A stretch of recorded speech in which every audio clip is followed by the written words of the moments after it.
उमरकोट जो पुरअमन शहर सम्झो वेंदड़ नबीसर रोड जेको हिन वक़्तु जेको आहे बदअमनी जे वर चढ़ियल आहे ऐं हिन वक़्तु जेको आहे हिन शहर में चोरी फुर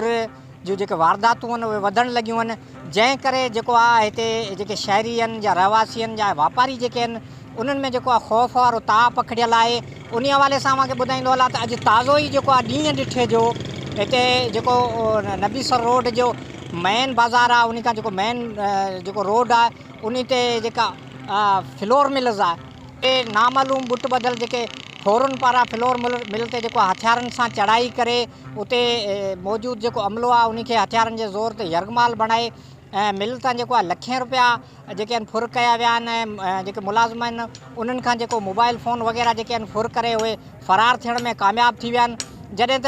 अहिड़े वाक़े बाद जेको शहर में ताव पखिड़िजी वियो आहे, जेके वापारी बिरादरी आहे उन पारां जेको आहे अफ़सोस ऐं ॾुख जो इज़हार कंदे जेको आहे उन्हनि ख़ौफ़ जेको आहे उहो वारी लहर उन्हनि में पखिड़ियल आहे। उन्हनि पारां जेको आहे इंतिज़ामिया खां घुर कई पई वञे त अहिड़े पुरअमन शहर में हिन क़िस्म जी जेका वारदात जेका आहे उहा ॾुखोईंदड़ आहे, इंतिहाई अफ़सोसनाक आहे। उन हवाले सां जेके मिल ते मौजूदु जेके मुलाज़िम आहे उन्हनि जो चवणु हो त असां मिल ते पंहिंजो कमु करे रहिया हुआसीं त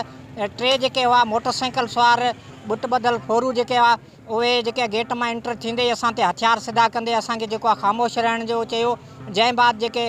दख़ल में पियल जेका रक़म हुई उहा टोटल लखें रुपया हुई जेका हुननि खई ऐं उन बाद जेके असां वटि मोबाइल फ़ोन वग़ैरह उहे फुर कया। जंहिं बाद जेको आहे पुलिस इंतिज़ामिया खे इतला कई वियो, नबीसर पुलिस जेको आहे पहुची वाक़े जा जेके आहे